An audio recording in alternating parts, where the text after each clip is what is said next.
Hey everyone, welcome to my first Godot engine tutorial since the release of 3.1 stable. Today we're going to be covering grid-based movement, or RPG-style movement. The player will smoothly move if you're holding a key, but when you let go, he'll snap to the size of our tiles. We're also going to be covering collisions using a Raycast 2D, and we'll briefly look at the new tile set editor from 3.1. There's no sprites involved, we're just using the icon PNG that comes with every Godot project. If you want to see the source code, that'll be in the description below. First, let's start with a regular node as our root. Under it, we'll create a new sprite and use icon.png as the texture. Rename sprite into player. We'll be handling our collisions manually, so we're going to use a sprite node over the regular kinematic body 2D nodes that you'd usually use for 2D projects. In the inspector, go to offset and turn centered off. Save the scene as whatever you want. I'm going to call it test.tscn. Next, we'll add a script to our player node. Make the template empty and have the path just player.gd. So let's start with a couple variables. We'll have speed equals 256 and tile size equals 64. Last position is going to be an empty vector 2. Target position will be an empty vector 2. And move direction will be another empty vector 2. So speed and tile size are pretty self-explanatory. We need speed to be a larger number because we're going to multiply it by delta, which I'll explain in a second. Tile size is just going to be whatever the size, the length and width of your player sprite is going to be. The icon.png is 64 by 64, so our tile size will be 64 by 64. Now, these next two, last position, so when we move, last position is going to be where we were moving from. We update this every time the player isn't moving. And then target position is where he'll move to. Then move direction is a vector 2 based off of the inputs we press, and it's what sets our target position. So now let's create a ready function. We're just going to have 3 lines. The first one is going to make sure that the player is snapped to the grid. That way, if we move him right here, it'll make sure that he gets snapped to 64 by 64 grid size. Then last position we'll set to his current position, and target position will set to its current position. Now we need a function that will set our move direction based on our currently held keys. Create a function called getMoveDir and add the following. Our left equals input is action pressed. Make sure you do pressed and not just pressed. UI left, and right is action pressed. UI right.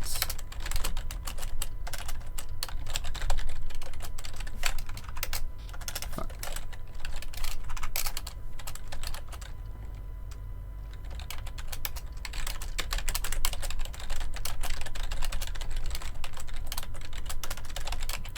Okay. If you've seen my Zelda-like tutorials for 3.0, all of this should look pretty familiar to you. We're going to have movedir x equal negative int left plus int right. And movedir.y is negative int up plus int down. So basically, the is action pressed are all booleans, so they're true or false. What we're doing here is this line handles left and right movement, this line handles up and down movement. We take, if left is true, if the left key is being pressed, we turn that into an integer so that this makes it 1, and then make that negative. And same thing with right. So that means if left is being pressed, then move direction.x will be -1. If right is also being pressed, it'll be -1 plus 1 and equals 0. And if only right is being pressed, move direction.x will be 1. So that means if we're pressing left and right, we won't have movement, but if we're only pressing one or the other, it'll move that way or the other. And it's the same deal with up and down. So that's all we really need, but I'm just going to put a check to make sure that move direction dot it, so that we're not moving left and up or right and down or left and down and up and right. This is just making sure we're not pressing diagonal keys, because in a grid-based movement we don't want the player to be able to move diagonally. It's not going to work that well with this format anyway. And vector 2.0, this was added in 3.1. This is the same as doing this. There's also right, left, blah blah blah, but we'll just use 0. So cool.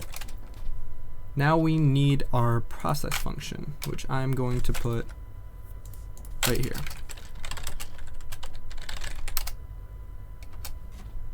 So we're going to be separated into one section for movement, these are just comments, and one section for not moving, idle.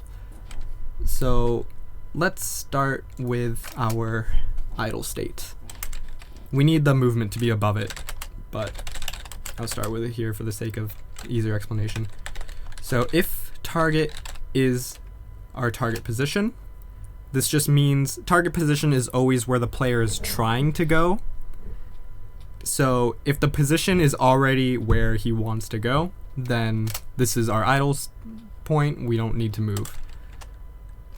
So we'll only check the movement keys if we're already at the target position. We'll set our last position to position, and our target position will be += move direction times tile size. So when we're idle, we'll check the move direction. So let's say we're checking the move direction, the player is pressing the up key, and then our target position will turn into vector 2 0 -1 times tile size. So we'll add the tile 64 pixels upwards to our target position. That will mean our idle position, our position is not our target position, which means our idle state is through and we're down to our movement state now. So our position will be += speed times move direction times delta. Adding this to the position just actually moves the player. And our speed, move direction, and delta, that just makes sure that it's all locked to the current frame rate. If we didn't have delta, then if the player's frame rate is only 20 FPS, then the player would move a lot slower, and if it's like 120 FPS, then it'll move faster. Multiplying it by delta just makes sure everything, delta is the time since the last frame. If you want to read up more on this, you could just look up Wikipedia delta timing, and there's a whole lot of information on this. So yeah, this will just move the player. If when we're not at the target position, then we'll be getting the new move direction, blah, blah, blah, and the player will move here. Now, if position dot distance to last position is greater than equal tile size minus speed times delta, so position equals target position. So this line, we check if our current position, the distance from our current position to our last position is greater than, ignore this part for right now.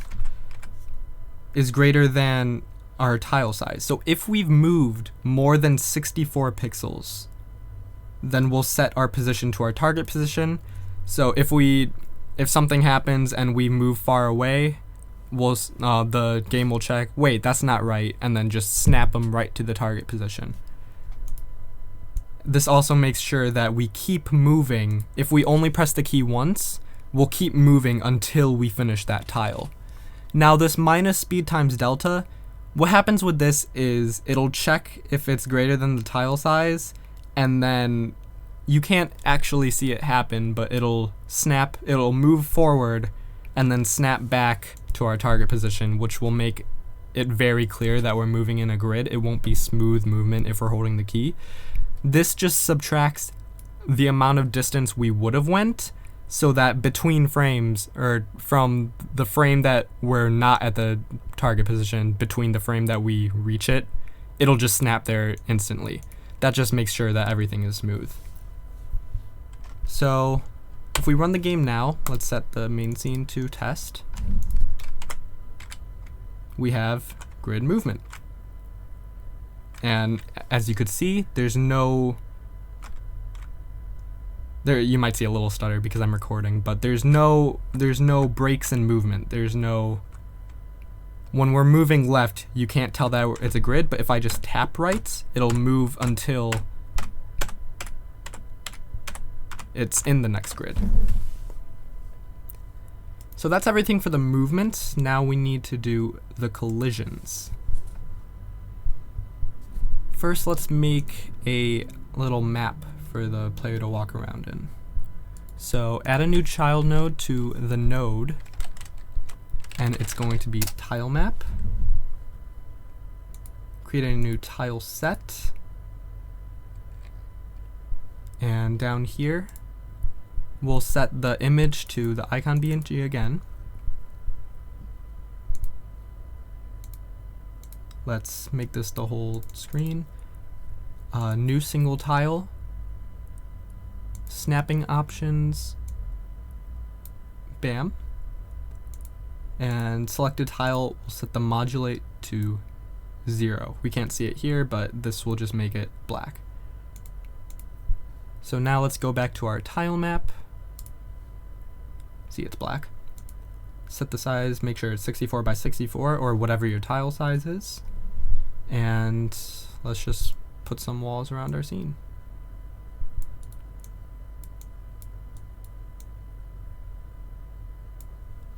Oh, one thing I forgot to do. Go back to the tile set, and we're gonna add some collisions to this.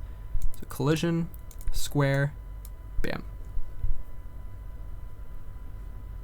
Okay, so now we have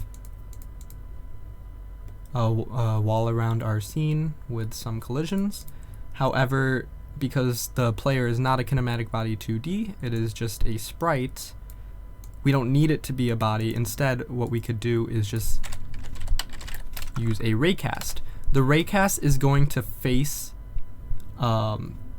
wherever the move direction is going. We're going to set the raycast to look that direction, and if the raycast is ever colliding with a wall, we just won't let the player move there. So set its position to 32 by 32 or whatever. Just make it the center, whatever half your tile size is or your player's sprite size, and make sure you set it to you check the box for enabled. Now let's go back to the player script. onReady variable ray equals raycast2d. This will just let us say ray instead of $raycast2d when we're referencing it in the script. At the bottom of the get move direction script, we're going to, oh, not at the bottom. No, yes, at the bottom, sorry. If move direction does not equal vector2 0, so this is anytime the player's movement. Remember, this is just for if the player's moving diagonally. This is if the player's moving at all. So if the player is moving, we're going to cast the ray to move direction times tile size divided by 2. This will just set it right to the boundaries of the player. So it would end up being 64 divided by 2. It'll just go right up here. So then we need to add some stuff to our movement code. So